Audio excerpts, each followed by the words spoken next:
Cuando Victoria Resco cursaba primaria, era la tímida de la clase. Retraída, con dificultades para socializar y hacer amigos, no encontraba un grupo al que integrarse, por lo que cuando tenía 9 años, su padre le obsequió su primer libro. La literatura se convirtió entonces en una obsesión. Comenzó a leer un libro tras otro, a veces enojándose porque la trama no iba para donde ella quería, y para poder decidir los vaivenes del argumento a su gusto, a los 14, comenzó a escribir. Paralelamente se convirtió en bookfluencer, una modalidad utilizada en redes sociales para reseñar obras, recitar poesías y publicar material tanto propio como ajeno. Victoria utilizó la plataforma TikTok para recomendar diferentes lecturas y poco a poco empezó a compartir a través de lo que ella misma escribía, publicando todas las semanas parte de lo que sería su primera novela.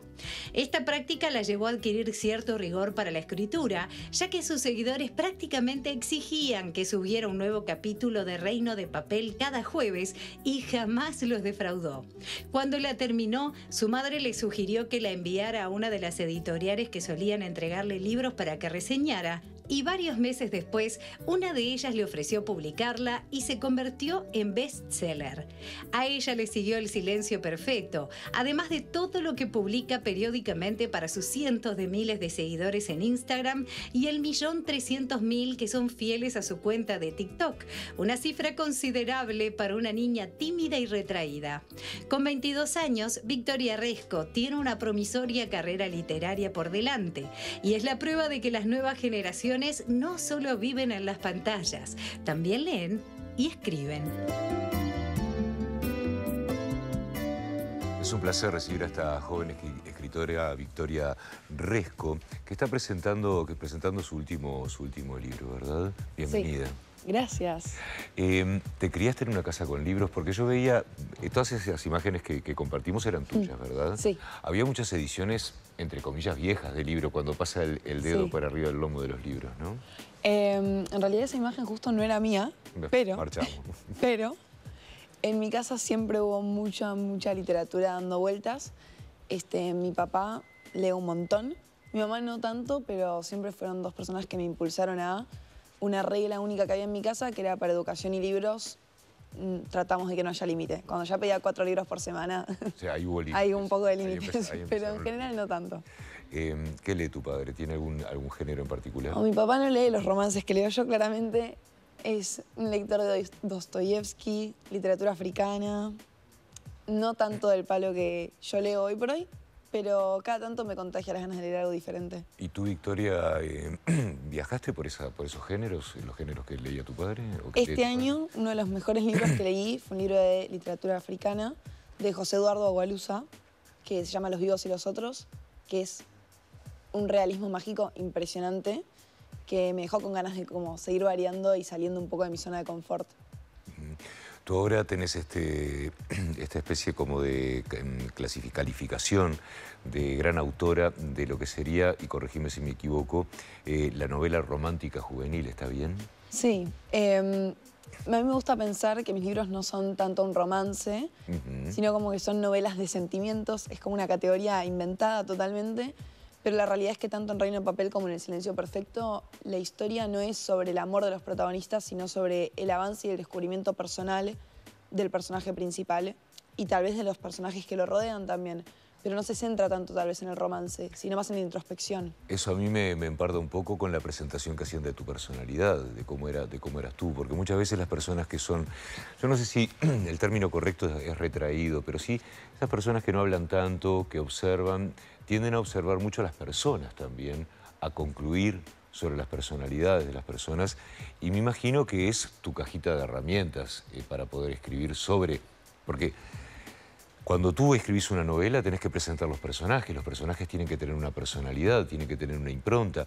Es muy difícil abrir todo eso que sale de una sola cabeza muchas veces, ¿no?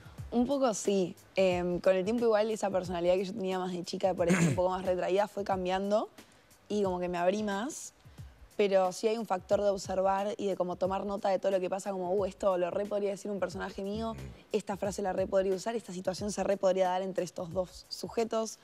hay mucho de eso, como de una libretita mental que va anotando todo lo que ve para algún lado. Uno está más acostumbrado a hacerle este tipo de entrevistas a músicos que a escritores. Entonces, claro, pero el músico, por ejemplo, una de las cosas que pondera es el celular como herramienta. Es decir, un músico que va en el ómnibus, que está caminando por algún lado, se le viene tremenda melodía a la cabeza, sí, o un riff de guitarra, o un arpegio, lo que fuera.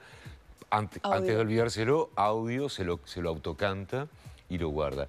¿El escritor hace lo mismo? Sí, yo tengo 2 herramientas principales para esas situaciones. Una es un cuaderno, o sea, yo soy fanática de mi cuadernito, anoto.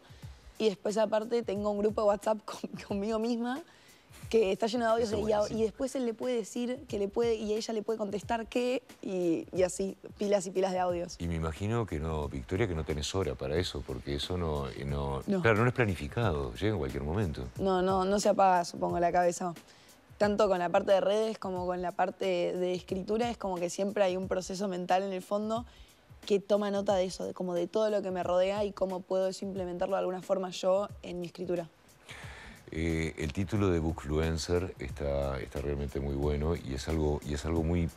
Yo no sé si el término es necesario, pero por lo menos útil en estos tiempos y sobre todo para derribar mitos. Derribar mitos, sí, de que las personas jóvenes no les interesa la lectura y sin embargo, si una persona joven como tú hace tanto tiempo hace reseñas de libros, recomienda libros, escribe, también tiene toda la atención que tú tenés en tu profesión como escritora, eso derriba un mito.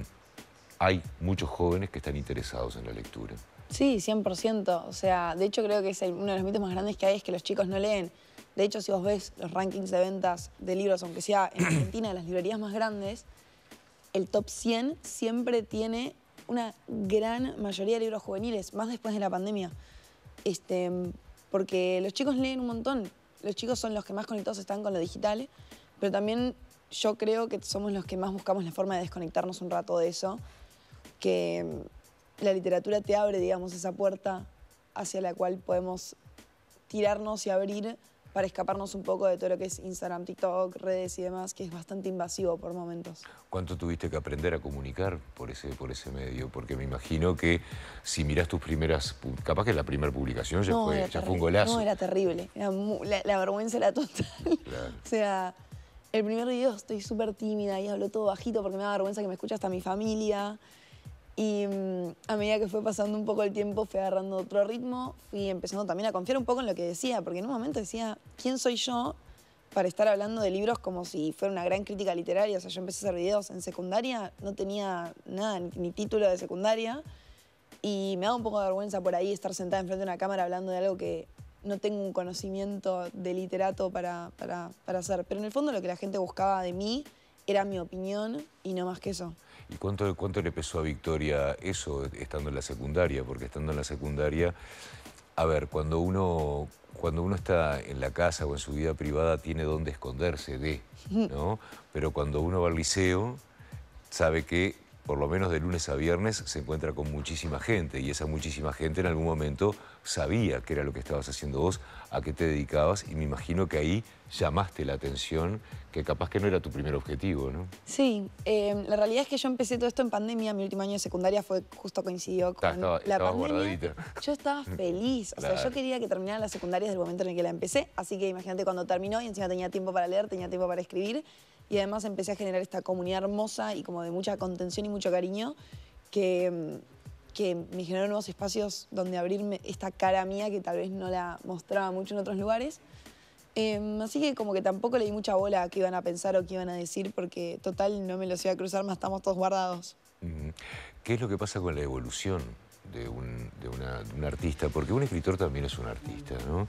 ¿Qué pasa con eso? Porque tú hoy en día, me imagino, tú me corregís si yo me equivoco, escribís un poco empardada en lo que es tu generación, tu momento en la vida, que de alguna manera calculo que alguien te habrá dicho, como pasa con canciones, ¿no? Mirá, Victoria, vos sabés que leí Reino de Papel y en tal capítulo, en tal párrafo, me diste una mano muy grande porque yo estaba... Vos hablabas de viajes introspectivos también, sí, ¿no?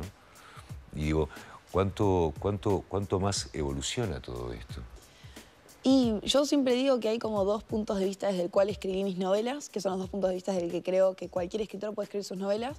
Uno es desde el haber sanado y el otro es desde el por sanar. Mi primera novela la escribí de un lugar de haber sanado los temas que hablaba, eran situaciones que muchos de los temas que yo toco me tocaron de alguna forma en mi vida, claramente no es autobiográfico, pero son temas que a mí me importan, que yo transité. Entonces en mi primera novela me encontré con eso, como que yo le estaba escribiendo en un lugar de haber sanado esas cosas. Y mi segunda novela, El silencio perfecto, habló más de cosas que yo en ese momento necesitaba sanar. Y creo que por eso tal vez a la gente le toca tanto, porque para mí es personal. Si yo lloro tal vez escribiendo a veces mis propias novelas, me parece lógico que otra persona tal vez diga, bueno, a mí también me toca esta situación, porque lo saco muy de un lugar muy interno, muy personal. Victoria, ¿tenés alguna persona referente a quien le mostrás lo que escribís? De pronto no todo, pero de pronto a veces como escritora podés llegar a tener alguna duda y capaz que tenés una persona a la que le mostrás ese párrafo, o de pronto también como escritora sentís que escribiste una genialidad, pero en un acto de humildad decís, che, capaz que no es tan genial, se lo voy a mostrar a esta persona para que por lo menos me apoye un poco. El primer libro que yo escribí, lo escribí publicándolo en internet, entonces tenía como un constante feedback. Ajá. Subía un capítulo, lentamente, iba subiendo de capítulos por semana. Pero subiste de una, sí, de valiente nomás. Claro, no, yo escribí el primer capítulo y dije, bueno, yo arranco, yo lo subo. Bien. Y subí el primero y así todas las semanas escribía uno y subía uno.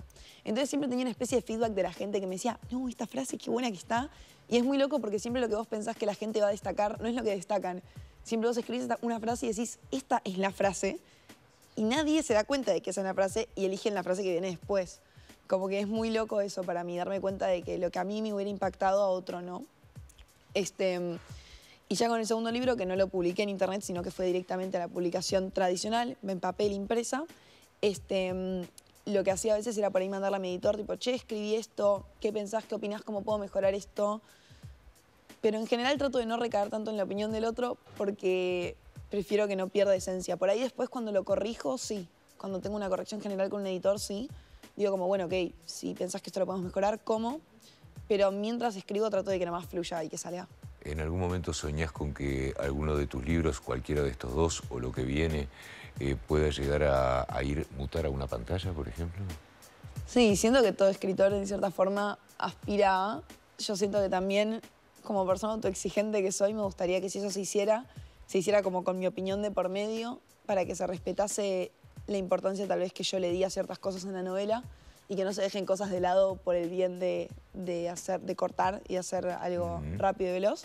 Pero sí, lógicamente, uno siempre sueña con que la historia llegue a más personas y la pantalla es un medio para eso.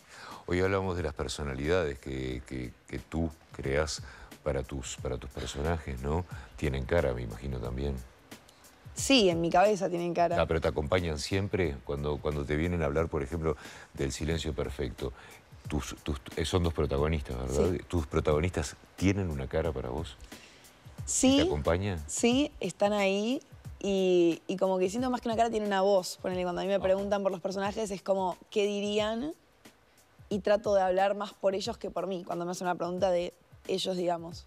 Sí que sí. ¿Hablas sola cuando escribís? Porque a veces están los diálogos, ¿no? Digo, y perdón si te hago esta pregunta, soy muy atrevido, pero a veces puede pasar. No sé si a vos te pasa que hay un momento en el que en el proceso creativo es como una ola de fuego que va para adelante porque es como que escribís mucho más lento de lo que pensás. Entonces digo, es como que todo fluye. Y a veces me imagino yo que en un género como este, la escritora tiene que actuar un poco lo que está pasando para poder decir, no, para esto no va, le va a contestar esto y así ir metiendo y metiendo. Sí y no. Por un lado, sí está eso como de que te agarra como una cosa medio verborrágica que escupís palabras con las manos. Eso recontra pasa. Siento que no suelo actuarlo mucho. Sí, lo que hago es, tal vez cuando estoy pensando en un diálogo, digo, ¿esto da vergüenza ajena si lo dice en voz alta o no? Porque estás escribiendo romance. Está mucho el factor de, tiene que ser romántico, equilibrado con, no tiene que darte como esa sensación de que está algo muy armado, muy Disney, muy de más. Entonces ahí sí lo digo en voz alta y digo, si a mí me dijeran esto, ¿querría darle un beso o querría vomitar? Y trato de buscar un equilibrio entre las dos cosas. Recomendame con tus palabras El silencio perfecto. ¿Por qué tenemos que leer El silencio perfecto? El silencio perfecto creo que habla de una batalla muy normal en la vida de cualquier preuniversitario y universitario, que es, che, mi carrera es esta, el camino que yo debería seguir es este, porque es el que me enseñaron, el que normalmente vemos, y de golpe, ¿qué pasa cuando no solamente tengo una pasión inmensa por algo que es difícil, pero además tengo el talento y la posibilidad de ejercer en un mundo diferente, más jugado, sí, pero que me haría más feliz? Porque Leo es una chica que justamente va a la universidad, es la primera persona en su familia que va a tener un título universitario, es como el orgullo de la familia por ese motivo, pero a su vez tiene una pasión inmensa por el atletismo, es una deportista de élite, es muy buena, pero no puede balancear la cantidad de horas que tiene que entrenar con la cantidad de horas que tiene que estudiar, con la necesidad de ver a su familia, que también es una necesidad tan importante como los estudios o tus pasiones, de tener vínculos humanos, y el mundo se le empieza a desmoronar porque no pueden equilibrar todo esto, digamos. Y en el medio hay un romance y hay un chico que medio que le hace de espejo a ella y que le hace ver todas estas cosas de ella misma que tiene y por las que tal vez se tiene que jugar un poco las cosas. ¿Lo encontramos en todas las librerías? Sí. Bien. Por suerte. Victoria, un placer conversar contigo. Felicitaciones por esta carrera y esperemos en un tiempito tenerte de vuelta acá para presentar otro libro más. Gracias por invitarme. Un placer. Nos vamos al móvil rapidito con Petru Walensky, por favor.